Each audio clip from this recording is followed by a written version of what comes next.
All welcome to Amiya vlog. எல்லோரும் எப்படி இருக்கீங்க?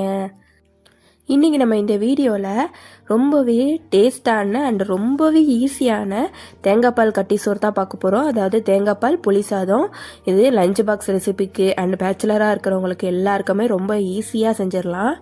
ஒரு ரூமில் பேச்சுலர் நிறைய பேர் தங்கியிருந்தா கூட எத்தனை பேருக்கு வேணாலும் இதை டக்குன்னு ஈஸியாக செஞ்சிடலாம். வாங்க இது எப்படி செய்கிறதுன்னு பார்த்துடலாம். அதுக்கு ஃபஸ்ட்டு நான் ஒரு அரைமுடி தேங்காய் நான் எடுத்துருக்கிறேன். அப்புறம் புளி ஒரு சின்ன லெமன் சைஸுக்கு எடுத்தால் போதும். புளியும் நம்ம சேர்த்து அதை நம்ம ஊற வச்சுக்கலாம். ஃபஸ்ட்டு நம்ம எடுத்து வச்சுருந்தா அந்த அரைமுடி தேங்காவை நம்ம அரைச்சி அதை கெட்டியாக பால் புழிஞ்சு வச்சுக்கலாம். அப்புறம் ஒரு கடாயில் நான் ஒரு 2 டீஸ்பூன் அளவுக்கு ஆயில் ஆட் பண்ணிக்கிட்டேன். அப்புறம் அந்த ஆயில் நல்லா சூடு வந்ததும் அது கூடவே நான் ஒரு 1 டீஸ்பூன் அளவுக்கு கடுகு, ஒரு 1.5 டீஸ்பூன் கூட நீங்கள் ஆட் பண்ணிக்கலாம். கொஞ்சம் இதில் கடுகு நிறையா இருந்தால் தான் நல்லாயிருக்கும். அப்புறம் 2 வரமிளகாய் நான் அதில் சேர்த்துருக்குறேன். எல்லாமே நல்லா அந்த எண்ணெயில் வெடித்து வரட்டும். வெடித்து வந்ததுக்கு பிறகு நம்ம ஒரு 4-5 பூண்டை நான் இந்த மாதிரி 2 கட் பண்ணி இதில் நான் சேர்த்துருக்குறேன். அதையும் சேர்த்துட்டு அப்புறம் கருவிடம் ஒரு 1 டீஸ்பூன் அளவுக்கு நான் ஆட் பண்ணியிருக்கேன். அது சில வீடுகளில் தானாக வீட்டிலே செஞ்சு வச்சுருப்பாங்க, சில கடைகள்லேயும் இப்போ கிடைக்கிது. அதை ஆட் பண்ணிக்கலாம்.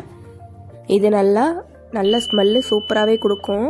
அதனால் இதையும் நல்லா சேர்த்துட்டு அப்புறம் அந்த எண்ணெயில் நல்லா வதக்கி விட்டுக்கோங்க. அப்புறம் ஒரு 2 கொத்து அளவுக்கு கருவேப்பிலையை நான் அதில் ஆட் பண்ணியிருக்கேன். அப்புறம் நம்ம எடுத்து வச்சுருந்த அந்த தேங்காய் பாலை இதில் சேர்த்துக்கலாம்.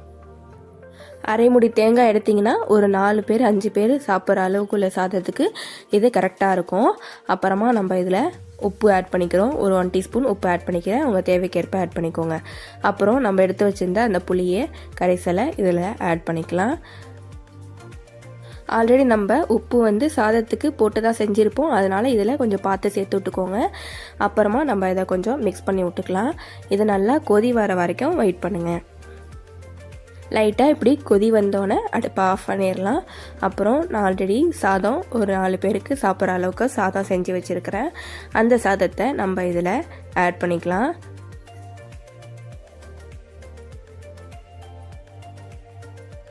கொஞ்சம் கொஞ்சமாக ரைஸை ஆட் பண்ணி அதை நல்லா மிக்ஸ் பண்ணி விட்டுக்கோங்க. நல்லா கெட்டி இல்லாமல் பாருங்கள். கொஞ்சம் கொஞ்சமாக சேர்த்து இப்படி நல்லா நம்ம கலந்து விட்டுக்கலாம்.